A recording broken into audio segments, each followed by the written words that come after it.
சூரா மாயிதால 12வது வசனத்தில் அல்லாஹ் சொல்றான், இஸ்ராயலின் வழித்தோன்றல்களிடம் அல்லாஹ் வலுவான உறுதிமொழி வாங்கியிருந்தான். மேலும் அவர்களில் 12 பேரை கண்காணிப்பாளராய் நியமித்திருந்தான். இன்னும் அல்லாஹ் அவர்களிடம் கூறினான், நிச்சயமாக நான் உங்களுடன் இருக்கிறேன். அப்ப இது என்ன சொல்றான்? ஒரு வேலை சொல்லியிருக்கேன், நீ பயப்படாதீங்க, தனியா இருக்கீங்கன்னு ஃபீல் பண்ணாதீங்க, நான் உங்க கூட இருக்கேன். நீங்கள் தொழுகை நிலை நிறுத்தியும் ஜகாத் அளித்தும் என்னுடைய தூதர்களை ஏற்றும், தொழுவனும் ஜகாத் கொடுக்கணும், என்னுடைய ரசூல்களை நீங்க உண்மைப்படுத்தணும், அவர்களுக்கு உதவி புரிந்தும் உங்களுக்கு என்ன பண்ணும்? ஹெல்ப் பண்ணும். உங்களுடைய இறைவனுக்கு அழகிய கடன் அளித்தும். அப்ப இன்னும் அல்லாஹ் அடுத்து என்ன சொல்றான்? அல்லாஹ்வுக்கு கடன் நீங்க கொடுக்கணும். ஜகாத் அங்கேயும் தனியா வந்துருது, அல்லாஹ்வுக்கு கடன் தனியா வருது, இங்க ரசூலுக்கு உதவின்னு இன்னொரு தனியா வருது. வந்தீர்களாயின் நிச்சயமாக நான் உங்களுடைய தீமைகளை போக்கி விடுவேன்.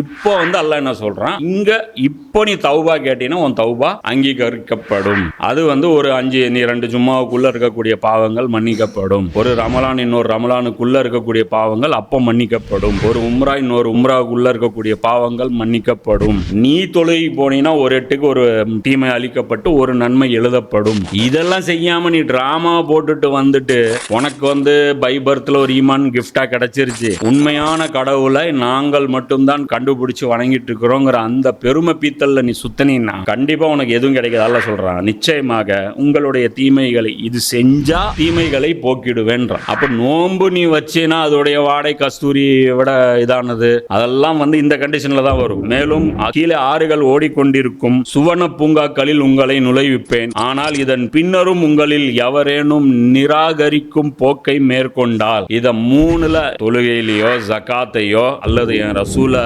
உதவி செய்வதிலேயோ அல்லது அழகிய கடன் தருவதிலேயோ ஏதாவது ஒரு போஷனை நீங்க செய்யாம நான் செய்ய மாட்டேன்னு சொன்னாலோ, அல்ல அதை பத்தி எனக்கு நாலேஜ் இல்லைன்னு சொன்னாலோ, நாங்க வந்து எவ்வளவோ ட்ரை பண்ணோம், எங்களுக்கு அதை பத்தி நாலேஜே கெயின் இல்லை அப்படின்னு சொன்னாலோ, நிச்சயமாக அவர் சவாவுஸ் சபீலை விட்டு வழி தவறியவர் ஆவார். சிராத்துல் முஸ்தகீம் இருக்குல்ல, அதுவும் இதுவும் ஒண்ணுதான். அப்ப அங்க இருந்து நீ என்ன பண்ணிட்ட? டீவியேஷன் எடுத்துட்டேன்னு முடிவு பண்ணிக்கோ.